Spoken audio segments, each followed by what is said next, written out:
Donc du coup là on est dans la partie 2 de l'interview. On a abordé tous les points qu'on voulait aborder sur ce que tu faisais, ce que tu postais sur les réseaux, etc.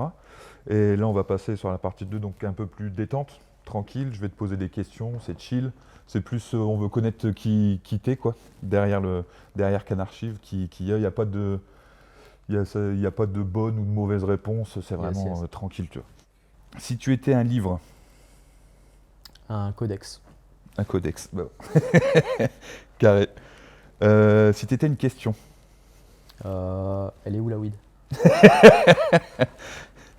une musique, si tu étais une musique, Une bonne musique de G-Funk. D-Funk, Ouais. un film, Bon petit film d'horreur, ouais, pourquoi pas. si tu étais une ville, Porto. Porto, Ouais. pour le. Non, même pas pour mes origines. Ok, t'as des origines portugaises. Ouais, du coup. c'est ça. Ok. Puis j'adore cette ville, donc, Ouais. donc voilà. Ouais, t'as le côté C'est cœur, simple. les racines. Exact. Ok. Une vérité difficile à dire.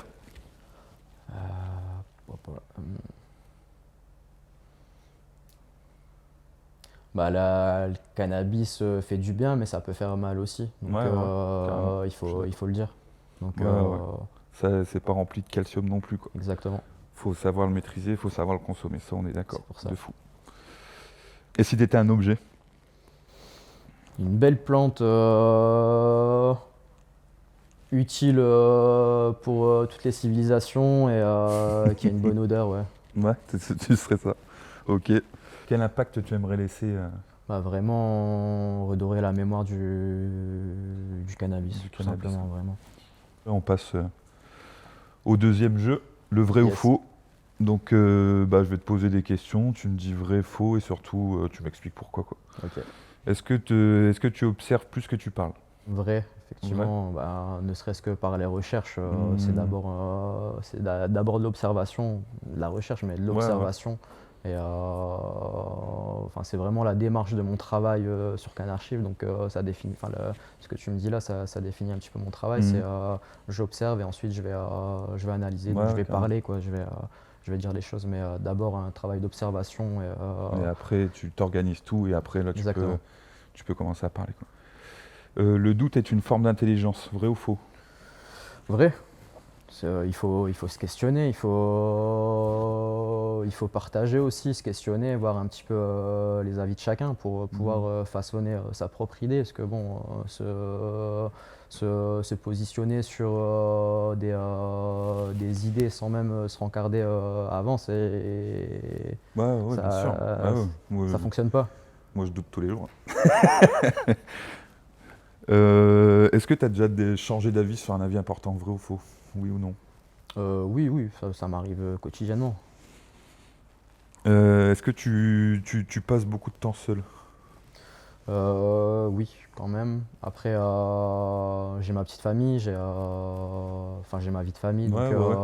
donc j'aime bien T'as aussi passer ouais, du temps ouais. avec ma famille. Mais j'ai besoin de mon moment seul. Ma compagne Mhm. le sait aussi. Et donc ouais, Ouais, mais je pense que c'est sain aussi, hein, ouais. en réalité. Est-ce que tu as déjà envie de, tu as déjà eu envie de reprendre quelqu'un sur un sujet puis t'as laissé tomber? Bah, ça Vrai, arrive oui souvent ou non? sur les réseaux, ça, effectivement, dans l'espace commentaire. Mais bon, si on commence à Ouais, s'aventurer c'est de dans. l'énergie. Ouais, ne serait-ce que même cette schématique de réagir par rapport au réseau ou dans les Ouais. commentaires, Bah, puis après, enfin, je te coupe, mais le fait de décrire, tu vois, de pas avoir la personne en face, déjà, je trouve ça biaise un peu l'échange. Ouais, Et je trouve que, enfin, si les commentaires internet faisaient évoluer, qu'importe quel sujet, je pense que ça se serait déjà. c'est ça. Et je pense que c'est vrai que blablater sur un commentaire en pensant on va faire avancer les choses. Ouais, c'est. Alors, ok, peut-être que du coup, il y a deux, trois personnes à qui tu vas dire ah bah ouais, moi je pense pareil. Donc du coup, bah là tu vas créer des liens et peut-être des rencontres, pourquoi pas, mais c'est vrai que on va dire que ça arrive, allez, c'est très Ouais, très c'est rare, ça. quoi. Puis moi, je trouve que c'est quand même peine perdue, comme tu dis. Ouais, effectivement, ça va peut-être aider Mmh. quelques personnes, mais Ouais, ouais, ouais. on peut pas mettre d'accord tout le monde. Et il y aura toujours aussi des personnes qui vont penser de manière différente par rapport à ce que l'on pense nous. Donc ouais, non, c'est peine perdue, je pense. Est-ce que tu as déjà triché à des jeux de société? Oui, oui. Je suis un mauvais perdant, donc au Monopoly, ça y va, quoi. Je Est-ce contrôle la que, banque. Et puis voilà. est-ce que tu adores te lever tôt le matin ou pas? Oui, mais c'est pas que j'adore, c'est que j'ai peut-être mon horloge interne Ouais, c'est ton qui me fait rythme me qui est comme ça, réveiller quoi. comme ça. Ouais, carrément. Et d'autant plus depuis que j'ai ma fille, c'est vrai que Ah bah, ça change la vie. ouais, ça change la vie en bien, hein. Je le conseille à Mmh. tout le monde, vraiment. Mais c'est vrai que encore plus maintenant. Est-ce que tu pourrais vivre sans musique? Non, non, vraiment pas. Moi, je pense que non, je pense que personne pourrait. Enfin, moi non plus. En gros, Difficile. est-ce que tu as une phobie que tu n'avoues pas? Une phobie, oui, j'en ai plusieurs. J'ai un vertige vraiment, Ah ouais? ah ouais, vraiment maladive dès que je vais être un petit peu en altitude. Ou, Genre, altitude, qu'est-ce que tu entends? 3 mètres ou vraiment non, beaucoup? quand même pas. Mais allez, au bout de 10 mètres, là, ça commence à être. Ok. Ça commence Ça à être. flageole. Ouais, ouais, j'ai l'impression que je suis attiré vers le vide. Et les dernières questions, est-ce que tu as déjà pleuré devant un film? Oui. Ouais, putain, moi, Très, très c'était le Roi émotif. Lion, bordel. Voilà, par Pourquoi exemple. vous faites ça? Je verse ma larme. J'aimerais que tu me racontes un moment, pas forcément, enfin, forcément positif, après tu peux que ça soit glorieux ou pas glorieux, mais celui qui t'a appris le plus de choses. Hein, l'anecdote qui t'a fait grandir un peu, tu vois.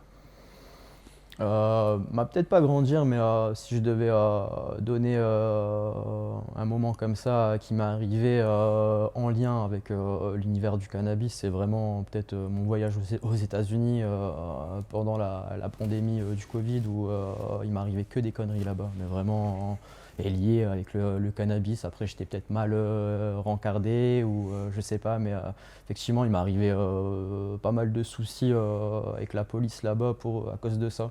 Et en fait, ça devait être un voyage basique, une sorte de road trip jusqu'à Las Vegas. Et en fait, sur la route 66, du côté de Barcelone, une ville vraiment paumée dans le désert entre Los Angeles et Las Vegas, en fait, il y a une sorte de base fédérale militaire, enfin, appelle ça comme tu veux, je crois que c'est une base militaire. Et en fait, il y avait une sorte de bifurcation sur la route 66, donc on a emprunté ce petit chemin. Et en fait, je suis arrivé sur cette base, en fait. Et moi, j'aligne pas deux mots en anglais. Heureusement que ma compagne est là, elle parle For bien. sure. Exactement.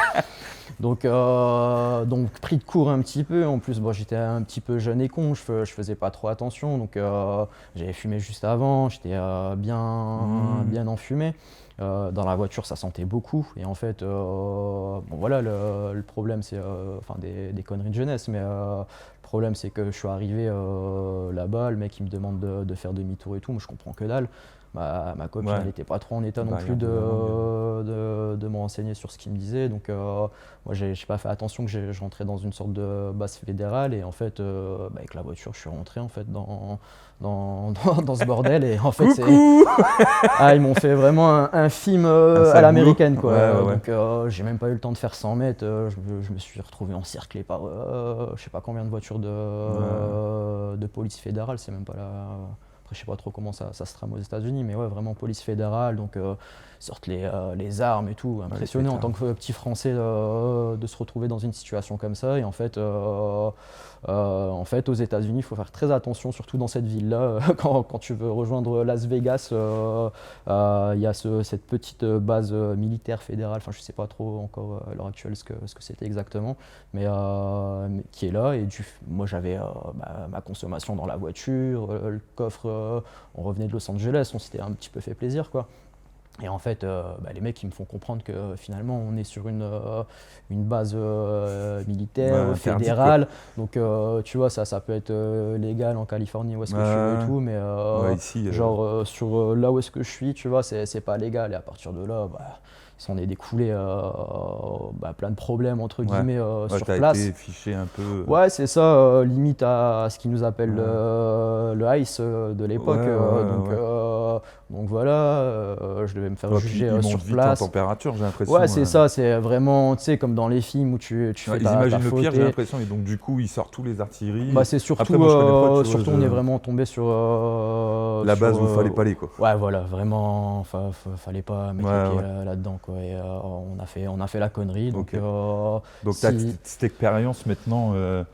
Cette expérience m'a permis de me dire que déjà je pourrais plus retourner aux États-Unis parce que je suis plus le bienvenu. Donc ciao les États-Unis. Mais surtout, si vous avez l'occasion un jour de partir aux États-Unis, ayez une réserve, un capital derrière pour ne serait-ce que ce genre de conneries, parce que ça peut vite devenir problématique. Et c'est vrai que là-bas, tout a un coût, et même quand il t'arrive des conneries comme ça, quoi. Et je vais pas trop rentrer dans les détails, mais c'est vrai que ça nous a cassé complètement notre trip, et même au-delà de ça, c'était un petit peu compliqué sur le moment, quoi. Donc du coup, si quelqu'un regarde cette émission dans 2, 3, c'est Internet, hein, ça tombe dans 5 ans, dans 2 ans, ou dans même 2 semaines, une seule chose qu'il doit retenir de ton parcours. Donc ne pas se fier à notre regard contemporain quand il s'agit du cannabis, et plus prendre un peu de recul et voir ce qu'il a été sur tout le long de l'histoire, en fait. Pas avoir des œillères sur sur le monde actuel, ce qu'on en fait, ce qu'on en dit, et il est pas là que pour le côté récréatif, parce qu'on le sait qu'il y a aussi, enfin je rebondis un peu sur ce que tu dis, mais c'est vrai que quand on dit cannabis, en général, le premier truc c'est drogue, récréation, défonce. Et en gros, c'est un dixième de ce qu'il a apporté à l'humanité, un dixième de ce qui... Ouais, c'est vraiment ça, quoi. C'est exactement ça. Il y a un potentiel énorme, et il est juste caché et cassé par la prohibition, par ce qu'on parlait du coup, le XXe siècle, qui a fait que c'est ça, il y a eu un parce qu'on switch marginalise, total. quoi, tout simplement. Et après, est-ce que c'est pas le fait que on est passé aussi pétrole, nylon, on est passé à l'industrialisation assez importante. Il nous fallait beaucoup. Oui, bien sûr. Tu vois, on est combien de milliards sur Terre avant, et donc du coup. Mais ça a joué, c'est un des facteurs. On peut pas dire que c'est à cause de ça, mais c'est un des facteurs. Un des facteurs, effectivement, la concurrence que faisait le cannabis par rapport aux ressources, surtout que tu me parles de nylon, de ressources qui venaient d'être entre guillemets créées, quoi. Donc le pétrole aussi, quoi. Pétrole, ouais. Ça a changé la face du monde aussi. Ne serait-ce que les lobbies, enfin, tu sais, à l'époque aux États-Unis, tous les terrains forestiers étaient achetés, c'était un investissement, en fait. Tu vois. Donc quand au début du XXe siècle on te dit finalement on sait que le cannabis c'est plus performant pour fabriquer du papier que ton arbre. Les mecs, ils ont investi des milliards dans des terrains forestiers, ils commencent à avoir un petit peu peur, quoi, tu vois. Donc c'est un des facteurs. Ouais, c'est ça. Ne serait-ce que même la question, si on reste sur les États-Unis, mais dans les années 20, il y a aussi l'immigration mexicaine qui vient aux États-Unis. C'est pour ça qu'on le terme marijuana, c'est un truc péjoratif. C'est pas quelque chose de ça venait de cette époque-là où on essayait un peu comme dans nos colonies françaises, à l'époque en Algérie ou quoi, on essaye de dire cette population-là, c'est que des fumeurs, et ça crée des problèmes. Donc c'est tout ce chemin-là qui a créé la prohibition, en fait.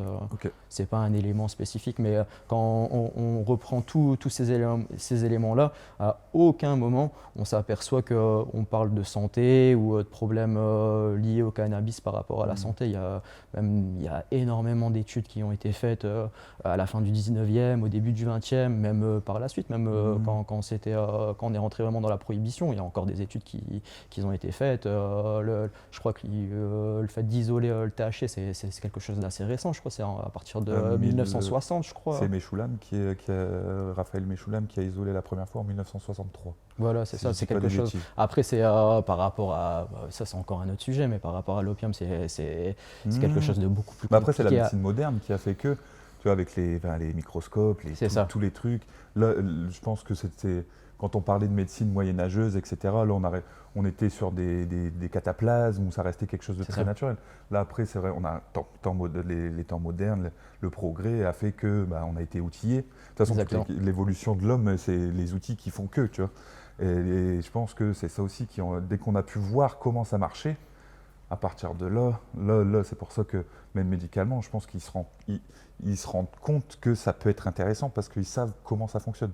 On a découvert le système endocannabinoïde, qu'en fait, il y avait 142 cannabinoïdes et pas le TBD et que le THC, qu'il y avait l'effet d'entourage aussi, que c'est pour ça que quand on isole, on le met dans un médicament, merde, on n'arrive pas à avoir les effets escomptés quand on voyait qu'il fumait, etc. Et donc du coup, c'est ça aussi qui a fait que...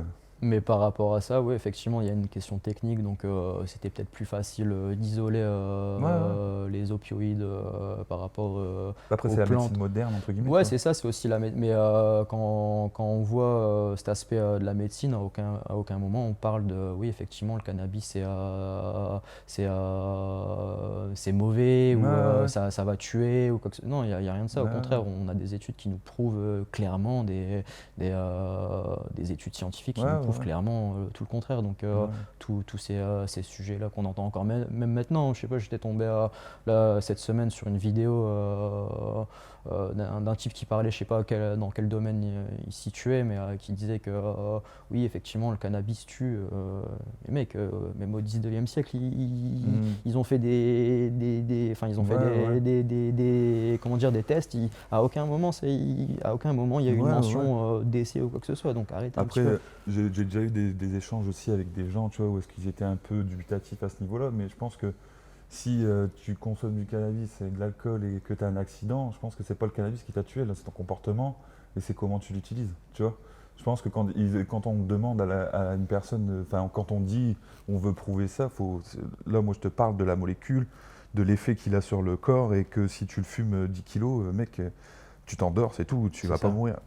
Bois de l'alcool ou toute autre substance du sucre, je suis sûr que à la fin, à long terme, ça sera des études longitudinales sur 10, 15, 20 ans. Je pense que ça fait plus de dégâts que... Oui, bien sûr. Après, il ne faut pas se cacher non plus le fait que fumer... oui, bien sûr. Après, fumer, ça peut avoir aussi des effets, on va dire, néfastes par rapport à la santé. Ça, il ne faut pas se leurrer. Mais il y a des manières aussi de consommer. Et là, on le voit surtout à notre époque à nous. Il y a différentes manières de fumer. D'ailleurs, je rebondis sur tu me disais des archives intéressantes, des petites pépites qui risquent d'arriver sur la chaîne. Justement, c'est un des sujets que je vais traiter bientôt. C'est... ça rentre pas dans le domaine spécifiquement du cannabis, mais c'est vrai que l'histoire ne serait-ce que le vapotage, c'est pas quelque chose de... ça a été inventé récemment, ça a été démocratisé récemment, mais c'est un truc qui existe déjà depuis très longtemps. Et déjà au 19e siècle, il y avait des systèmes de vapotage, de vaporisation, excuse-moi, de vaporisation. Et ça, c'est ce qu'on verra là prochainement, sûrement la semaine prochaine sur la chaîne. Ça marche. Donc voilà. C'est cool. Écoute, merci beaucoup d'être venu, d'être déplacé, d'avoir eu ces échanges avec moi et puis d'avoir construit tout ça aussi avec moi. Merci à toi, Ben, pour l'invitation. Et comme je te dis, c'est un plaisir et je suis content d'être là. Écoute, à la prochaine. À bientôt. À la prochaine.